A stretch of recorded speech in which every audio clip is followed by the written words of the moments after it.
Bueno amigos, me traen esta licuadora de la marca Ninja que no enciende, ¿sí? Nada de nada.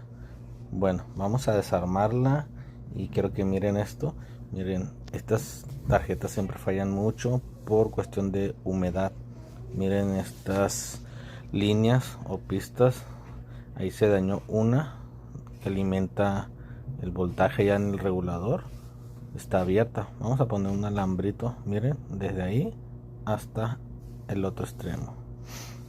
Ahí está colocado lo que es el alambrito. Ven el regulador, ahí está.